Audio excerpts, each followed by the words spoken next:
Praise the lord. అందరూ బాగున్నారండి. మనకున్న సమస్యల గురించి ప్రతిరోజు ప్రార్థనలు పెడుతున్నాం కదా.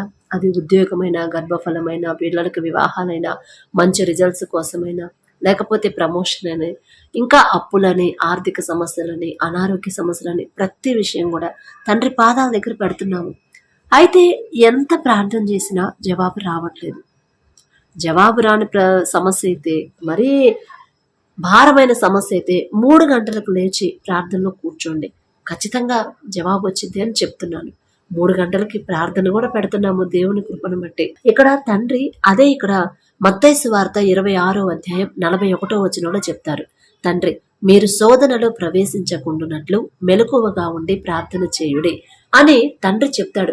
అంటే మనకి సమస్య వస్తుంది, ఆ సమస్య నుంచి మనం బయటపడాలంటే, మీరు శోధనలో ప్రవేశించకుండా ఆ సమస్యలోనే ఉండకుండా ఉండాలంటే, ఆ సమస్య పోవాలంటే, ఆ సమస్యలో నుంచి మనం బయటపడాలంటే మెలకువగా ఉండి ప్రార్థన చేయుడి అని నా మాట కాదండి, యేసు ప్రభు వారే చెప్పారు కదా మత్తయి సువార్త 26వ అధ్యాయంలో. అందుకే మనం కంపల్సరీ, అది భారమైన సమస్య, ఇక ఇది నాకు ఖచ్చితంగా ఈ సమస్యకి నాకు పరిష్కారం కావాల్సిందే అనుకుంటే మాత్రం ఖచ్చితంగా మీరు 3 గంటలకు లేవండి, లేచి ప్రార్థనలో కూర్చోండి. చాలా వీడియోలు పెట్టాను దేవుని కృపను బట్టి. మళ్ళీ నా సొంత ఆలోచన కాదు, తండ్రి ఇచ్చిన ఆలోచన. నాకు ఏ వీడియోలు పెట్టాలా, ఇంకా ఏం చెప్పాలా నాకైతే తెలియదు. నేనేమైనా ఎక్స్పీరియన్స్ పోనీ ఎక్కడన్నా ట్రైనింగ్ కోచింగ్ తీసుకున్నానా, నాకేం తెలియదు అసలు. నాకు మాట్లాడటం కూడా రాదు. కానీ తండ్రి ఇచ్చే ఆలోచన బట్టి ఈ సమయంలో చేసిన ప్రతి ప్రార్థనకి నాకు జవాబు వచ్చిందని ఒక వీడియో పెట్టాను. మరి తెల్లవారుజామున 3 గంటలకు లేచి ఏ సమస్య గురించి ప్రార్థన చేయాలి, ఎలా చేయాలి, ఎంతసేపు చేయాలి అని అదే వీడియో పెట్టేలా తండ్రి కృప చూపించాడు. అలాగే అప్పుల కోసం మనం ఎలా ప్రార్థన చేయాలి అదే వీడియో పెట్టాము. వివాహాల కోసం, గర్భఫలం కోసం ప్రార్థనని, ప్రతి విషయం కూడా తండ్రి మనకు నేర్పిస్తున్నాడు. ఎందుకంటే ఆ సమస్యలే మనకి రిపీట్ అవుతా ఉంటాయి. మన జీవితంలో మనం బ్రతికున్నంత కాలం అవే సమస్యలు రిపీట్ అవుతా ఉంటాయి. కాబట్టి ఆ సమస్యల గురించి మనం ఏ సమయంలో ప్రార్థన చేయాలి, ఎలా ప్రార్థన చేయాలి అనే తండ్రి మనకి ప్రతి విషయం కూడా నేర్పిస్తానే ఉన్నాడు. ఇప్పుడేంటంటే మరి చాలా మంది కమెంట్స్ పెడుతున్నారు, అసలు ఫైనాన్షియల్ ప్రాబ్లమ్స్ చాలా క్రిటికల్ గా ఉంది సిస్టర్, అసలు ఏం చేయాలో కూడా అర్థం కావట్లేదు, ప్లీజ్ ప్రార్థనలో పెట్టమని చెప్తున్నారు. అలాగే ఇంకా బిడ్డల వివాహాలు కానీ, లేకపోతే ఇంకా స్థలం విషయంలో గొడవలని, లేకపోతే ఇంట్లో మనశ్శాంతి లేదు, ప్రతిదీ కూడా మనకి అసలు నిద్ర పట్టని సమస్యలు ఏదైతే ఉందో ఆ సమస్యల గురించి మెలకువగా ఉండి ప్రార్థన చేయడం అలవాటు చేసుకోండి. ఆ సమస్య తీరేదాకా చేయండి. అబ్బా ప్రతిరోజు 3 గంటలకు లేవాలంటే చాలా కష్టంగా ఉంది సిస్టర్, ఆల్రెడీ నైట్ ప్రేయర్స్ పెడుతున్నారు కదా, ఆల్రెడీ నైట్ ప్రేయర్ చేసుకుంటున్నాము, మళ్ళీ 12 గంటలకి మెసేజ్ పెడితే అది వింటున్నాము, మళ్ళీ ఇంకా వేరే ప్రార్థనలు కూడా మేము ప్రార్థన చేసుకుంటున్నాము, మళ్ళీ 3 గంటలకు లేవాలంటే మా వల్ల కావట్లేదు అని మీరు అనుకుంటున్నారేమో. అయితే వాటికన్నా నైట్ చేసే ప్రేయర్ కన్నా, నైట్ చేస్తే చేసుకోండి, ప్రార్థన పడుకునే ముందు చేసుకోండి, కానీ 3 గంటలకు మాత్రం ఖచ్చితంగా లేవండి. ప్రతిరోజు అవసరం లేదు, ఆ సమస్య పరిష్కారం అయ్యేదాకా లేవండి. ఇప్పుడు మనం ఎగ్జామ్ రాస్తున్నాము, ఎగ్జామ్స్ ఎందుకోసం రాస్తున్నామంటే గవర్నమెంట్ జాబ్ రావడానికి, గవర్నమెంట్ జాబ్ కావాలంటే మనం ఎగ్జామ్స్ ప్రిపేర్ అవుతున్నాం. కంపల్సరీ ఎగ్జామ్ రాయాలి. ఎగ్జామ్ రాయాలంటే, బాగా రాయాలంటే కంపల్సరీ ఖచ్చితంగా జాగ్రత్తగా చదవాలి. బాగా చదివితేనే ఉద్యోగం వచ్చింది. అయితే ఆ చదవడానికి మనకి ఏం కావాలి, చదివింది గుర్తుకుంచుకోవడానికి ఏం కావాలంటే మన జ్ఞానం మీద మనం ఆధారపడితే ఖచ్చితంగా మనకి గుర్తుండదు. సగం గుర్తుండదు, సగం మర్చిపోతాం. కానీ దేవుని జ్ఞానం అడగడానికే మీరు లేవండి. నాకు ఉద్యోగం ఇవ్వయ్యా అని చేయొద్దు ప్రార్థన, నాకు జ్ఞానం ఇవ్వయ్యా, నా సొంత జ్ఞానంతో నేను చదివితే ఖచ్చితంగా నాకు గుర్తుండదు. కానీ మీ జ్ఞానం నాకు అనుగ్రహిస్తే, మీ జ్ఞానం నాకు ఇస్తే ఖచ్చితంగా నేను ఉద్యోగం పొందుకుంటాను అని ప్రార్థన చేయండి. ఖచ్చితంగా తండ్రి, అరే ఉద్యోగం అడగకుండా జ్ఞానం అడుగుతుంది అనుకుంటాడు తండ్రి. అందుకే సొలొమోన్ని అంతగా ఆశీర్వదించడానికి తండ్రి ఇదే కారణం.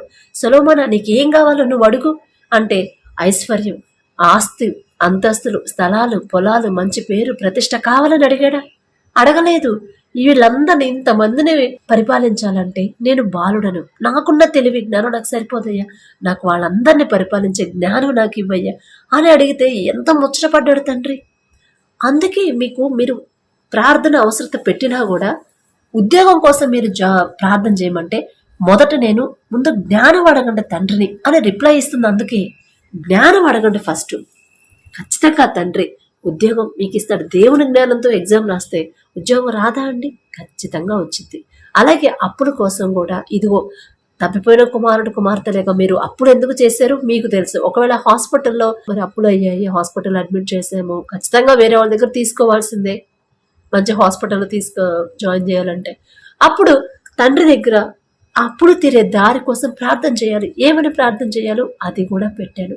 అప్పులు తీరే దారి. అయ్యా మేమే ఎక్కడో జారిపోయి ఉంటాము, మరి అంత ఖర్చు పెట్టాల్సిన అంత అవసరత అంత అనారోగ్యం ఎందుకు వచ్చిందంటే తప్పు మాదేనయ్యా, మేమే ఎక్కడో జారిపోయి ఉంటాము, మేమే ఎక్కడో మీ మాట వినకుండా మా సొంత ఆలోచనతో మేము ప్రవర్తించుంటాము. అందుకే ఇంత పరిస్థితి, ఇంత భయంకరమైన పరిస్థితి రావడానికి కారణం మేమే. మా క్షమాపణ, మమ్మల్ని క్షమాపణ, మీ పాదాలు పట్టుకునే అర్హత కూడా మాకు లేదయ్యా అని ప్రార్థించండి. 3 గంటలకు లేచి మెలకువగా ఉండి ప్రార్థన చేయండి. ఖచ్చితంగా అప్పు తీరే దారి తండ్రి చూపిస్తాడు. పిల్లల వివాహాల కోసం ప్రార్థన చేస్తున్నారు, 3 గంటలకు లేవండి. 3 గంటలకు లేచి ప్రార్థనలో కూర్చోండి, మెలకువగా ఉండి ప్రార్థన చేయండి. అయ్యా ఇదిగో నా బాధ్యత, తల్లిదండ్రులుగా మా బాధ్యత మేము నెరవేర్చాలి, బిడ్డల వివాహం చేయాలి. కానీ లోకస్తులాగా నా బిడ్డ వివాహం లోకస్తులాగా మేము ఆలోచించి ఏదో ఒక సంబంధం చేసేస్తే నా బిడ్డ ఖచ్చితంగా సంతోషంగా ఉండదు. కానీ మీరు చూపించే సంబంధం అయితే నా బిడ్డ సంతోషంగా మీకు దగ్గరయ్యి మీకు లోబడుండిద్దయ్యా అని తండ్రిని అడగండి. తల్లిదండ్రులుగా మీరు అడగండి. మీ బాధ్యత మీరు నెరవేర్చాలి కాబట్టి తండ్రి పాదాలు పట్టుకోండి. ఖచ్చితంగా తండ్రి మీకు మీ బిడ్డకి సరైన సంబంధాన్ని తండ్రి కుదురుస్తాడు, ఏర్పాటు చేస్తాడు తండ్రి. కానీ మనం అడగాలి. అది కూడా మంచి నిద్ర సమయం. 3 గంటలంటే మంచి నిద్రలో ఉంటాం, అసలు లేవబుద్ధి కాదు. ఆ టైంలో నిద్ర లేవాలంటే ఎంత కష్టంగా ఉండదు. కానీ ఆ టైంలో లేచి ప్రార్థనలో కూర్చుంటే తండ్రికి ఎంత ఇష్టమో. అరే అంత నిద్ర కూడా ఆపుకొని నాతో మాట్లాడడానికి నా బిడ్డ లేచి కూర్చుందని ఎంత సంతోషమో తెలుసా.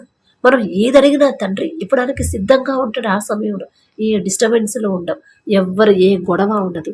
మరీ పెద్దగా అడగండి, పక్కన వాళ్ళకి డిస్టర్బ్ అవ్వకూడదు కదా.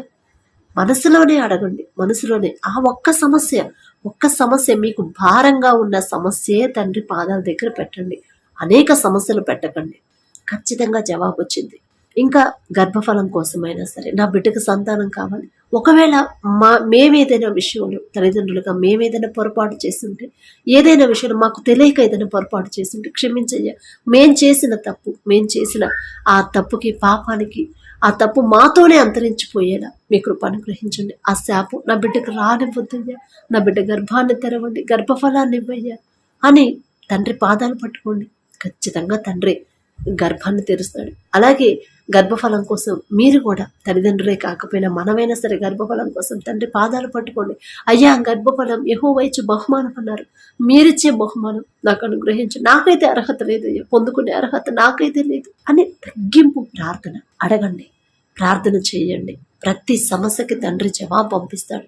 ప్రతి ప్రార్థనకు జవాబు వచ్చింది, ప్రతి సమస్యకి పరిష్కారం పంపిస్తాడు తండ్రి. విని చూసి చూడనట్టు వదిలేసి తండ్రి కాదండి. మనుషుల దగ్గర మనం ఎంత మొరపెట్టుకున్నా, ఎంత ప్రాధేయపడ్డా, ఎంత బతిమలాడినా వాళ్ళ హృదయం కరగదు ఒక్కొక్క టైంలో. కానీ మన తండ్రి అలాంటి తండ్రి కాదు. మనం ఎన్ని తప్పులు చేసినా కన్నీరు కార్చి తండ్రి పాదాల దగ్గర క్షమాపణ అడిగామంటే తండ్రి మనసు కరిగిపోయింది. అలానే మళ్ళీ తప్పు చేసి వచ్చి నేను క్షమాపణ అడుగుతానంటే కుదరదు. ఊరుకోడు అసలు. నా చెవు నేను తిప్పుకోనంటాడు, నా చెవి పెట్టనంటాడు తండ్రి, చెవి ఒగ్గనంటాడు. నిజంగా పశ్చాత్తాపపడి కన్నీటితో తండ్రి పాదాలు పట్టుకుంటే ఖచ్చితంగా తండ్రి జవాబిస్తాడు. అది ఎలాంటి సమస్య అయినా సరే. మన కంటితో చూస్తే ఆ సమస్య పరిష్కారం కాదు, కానీ దేవుని దృష్టికి ఆ సమస్య ఎంత మనకున్న సమస్య, అది అనారోగ్యమైనా, అప్పులైనా, ఆర్థికంగానైనా, పిల్లల వివాహాలైనా, ఉద్యోగాలైనా, ఇంకా వేరే ఏ సమస్య అయినా సరే మన కంటితో చూస్తే అది ఇక ఆ సమస్యకి పరిష్కారమే లేదు అని మనకు అనిపించింది. కానీ ఆకాశ సింహాసనం మీద ఆసీనుడై ఉన్న తండ్రి దృష్టితో చూస్తే ఆ సమస్య ఎంతండి? ఆయన పాదపీఠం మీద ఉన్నాం కదా, మనం భూమి మీద ఉన్నాం. ఆయన దృష్టిలో మన సమస్య ఎంత? చాలా చాలా చాలా చిన్నది. కానీ మనం అడగలేకపోతున్నాం. అడగాలి. 3 గంటలకు లేవండి. మెలకువ రావట్లేదంటే అదే మాట మనసులో చెప్పుకోండి. మనసులో మీరు ఏ పని చేస్తున్నా, నాకు లేవాలని ఆస అయితే ఉంది, లేవలేకపోతున్నాను, నిద్ర నన్ను వదిలిపెట్టట్లేదు. అదే మీరు మనసులో అనుకుంటే తండ్రి వింటాడు. అది కూడా వింటాడు తండ్రి. హృదయంలోకి మనకు ఆలోచన పూర్తిగా రాకముందే దాన్ని పూర్తిగా ఎరిగి ఉన్న దేవుడు మన తండ్రి. అంత గొప్ప తండ్రి మనకున్నప్పుడు మనం ఎందుకంటే లోకస్తులాగా భయపడాలి? మనం ఎందుకు లోకస్తులాగా అధైర్యపడాలి? అవిశ్వాసంతో ఎందుకు ఉండాలి? ఎందుకు వేదన పడాలి? దుఃఖంలోనే ఎందుకు ఉండాలి? ఖచ్చితంగా జవాబు రావాలి అంటే మీరు మెలకువ తెచ్చుకొని లేచి ప్రార్థనలో కూర్చోవాల్సిందే. కాబట్టి ఆలోచించుకోండి. ఎంత భయంకరమైన సమస్య అయినా 3 గంటలకు లేచి కూర్చోండి. అలా 3 గంటలకు లేచి కూర్చున్న సమస్యలు నాకు ఎన్నో ప్రార్థనకి, ఎన్నో సమస్యలకి జవాబు పంపించాడు, పరిష్కారం పంపించాడు నా తండ్రి.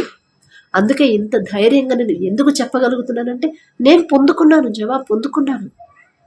అంటే నేనేదో మీకన్నా గొప్పదాన్నో, మీకన్నా నేనేదో భక్తి గలదాన్నో, నేనేదో పెద్ద నీతిమంతురాలని కాదండి. తండ్రి పక్షపాతి కాని తండ్రి, పక్షపాతం చూపడు. మీరెక్కువ, నేనెక్కువ, మీరు తక్కువ అని కాదు. అందరూ దేవుని దృష్టికి సమానమే. కానీ అడిగే దాంట్లోనే మనకి ఈ భేదాలు అనేవి వస్తున్నాయి. అడగడం, లేవడం, లేచి ప్రార్థనలో ఒక్కరోజు 2 రోజులు కష్టపడ్డారంటే 3వ రోజు ఆటోమేటిక్గా మనకు మెలకు వచ్చేసిద్ది ఖచ్చితంగా. ఏదైనా మరీ భారంగా అనిపించే సమస్య, నాకు ఈ సమస్యకి పరిష్కారం లేదు అని ఏ సమస్య అయితే మీకు అనిపిస్తుందో ఖచ్చితంగా 3 గంటలకు లేచి ఆ ఒక్క సమస్య గురించే ప్రార్థన చేయండి. ఆ ఒక్క సమస్య గురించే కన్నీరు కార్చండి. ఆ ఒక్క సమస్య గురించే దేవుని దగ్గర తగ్గింపు ప్రార్థన, కన్నీటి ప్రార్థన, భారమైన ప్రార్థన, ఆసక్తి ప్రార్థన చెయ్యండి. దేవుని పాదాలు పట్టుకోండి. ఇక మీరు తప్ప నాకు ఇక దిక్కెవరు లేరయ్యా, ఎవరి సహాయం నాకు వద్దు, మీ నుండే నాకు సహాయం పంపించండి. మిమ్మల్ని అడిగే అర్హత నాకు లేదు. అయినా సరే నా తండ్రి మీరున్నారనే ధైర్యం నాకు ఇచ్చింది మీరే నా తండ్రి.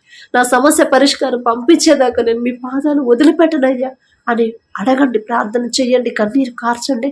సమస్యకు పరిష్కారం రాకపోతే అప్పుడు అడగండి. కాబట్టి ప్రైజ్ ది లార్డ్.